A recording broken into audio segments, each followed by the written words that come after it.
जिंदाबाद जिंदाबाद। भारतीय मजदूर संघ जिंदाबाद जिंदाबाद जिंदाबाद। भारतीय मजदूर संघ जिंदाबाद जिंदाबाद जिंदाबाद। हिमाचल सरकार मुर्दाबाद मुर्दाबाद मुर्दाबाद। हिमाचल सरकार मुर्दाबाद मुर्दाबाद मुर्दाबाद। हिमाचल सरकार मुर्दाबाद मुर्दाबाद मुर्दाबाद। भारतीय मजदूर संघ जिंदाबाद जिंदाबाद जिंदाबाद। भारतीय मजदूर संघ जिंदाबाद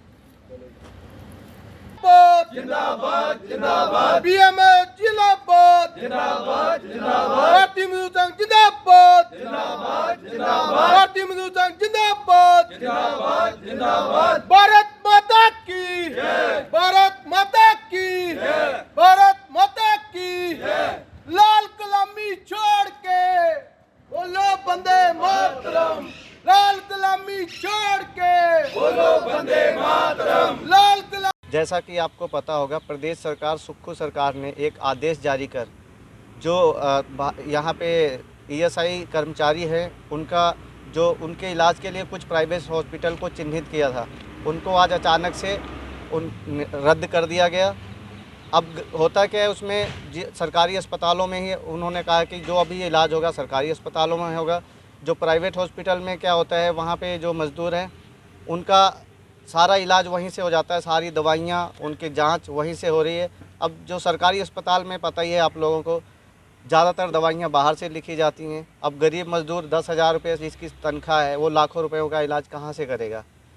तो भारतीय मजदूर संघ इसका पुरजोर विरोध करता है और सरकार को ये चेतावनी देता है कि सरकार इसके ऊपर दोबारा गहन विचार विमर्श करे और इसको वापस लिया जाए ताकि लोगों का भला हो सके। और अगर ऐसा नहीं होता है तो भारतीय मजदूर संघ पूरे प्रदेश में आक्रोश रैली निकालेगा। अगर आंकड़े की बात करी जाए तो कितने मजदूर संगठन और कितनी इनकी संख्या है जिन पर जेल पड़ेगी? सर, इसमें देखा जाए तो जितने भी इंडस्ट्री डिपार्टमेंट है उसमें लगभग हर एक फैक्ट्री में 60% वर्कर जो है ईएसआई के थ्रू आता है। जितने भी मजदूर हैं जो लोअर लेवल के, उसमें सफाई कर्मचारी हो गए और बाहर जो आशा वर्कर्स हैं, ये सभी ईएसआई के थ्रू ही आते हैं। तो उन सबको बहुत प्रॉब्लम हो जाएगी अगर ये चीज़ लागू हो गई तो। सर, पिछले कुछ दिनों में ईएसआई की तरफ से जो व्यक्तियों को प्राइवेट हॉस्पिटलों में रेफ़र किया जाता था ना, आज वो एकदम से बंद कर दिए गए इनकी तरफ से। जिसमें कुछ लोग ऐसे हैं जिनका पहले से ट्रीटमेंट चल रहा है, उनको कोई नोटिस नहीं दिया गया, कुछ नहीं दिया गया, उनको सीधा बोल दिया गया कि अब आप प्राइवेट की जगह सरकारी हॉस्पिटलों में अपना ट्रीटमेंट कराओ, जो पॉसिबल नहीं है। कुछ लोग 10,500 वाले हैं, उनका ट्रीटमेंट 1 महीने की दवाई 10,500 की आती है, तो वो अपने घर का गुजारा कैसे चलेंगे। इसलिए आज 17/5/2023 को बीएमएस के मेंबरों ने इकट्ठे हो गए ईएसआई में आज नारेबाजी की और प्रदेश सरकार को यह चेतावनी दी कि आप जो ये फैसला ले रहे हैं ये मजदूर पक्ष के खिलाफ है, इसको कृपया बंद किया जाए और इसके ऊपर अच्छी तरह से सोचा जाए कि अगर आप मजदूर के लिए कुछ नहीं कर पा रहे हैं तो जो हो रहा है उसे भी बंद ना किया जाए, जिसके द्वारा जो मजदूर है अपनी रोजी रोटी खा सके और कमा सके। इसलिए हम रिक्वेस्ट करते हैं सुक्खू सरकार से और सरकारी अध्यक्षों से कि जो ये फैसला लिया गया है इसको बंद किया जाए, जिसके द्वारा जो गरीब लोग हैं उनका पालन पोषण और भूखमरी से ना मरा जाए और उनका इलाज अच्छे ढंग से किया जा सके। पिछले कुछ समय से जो ईएसआई है, अगर वो दवाई लिखती है उसमें से 2 या 3 दवाइयाँ हमें अंदर से मिलती है, बाकी दवाइयाँ जो हैं वो हमें प्राइवेट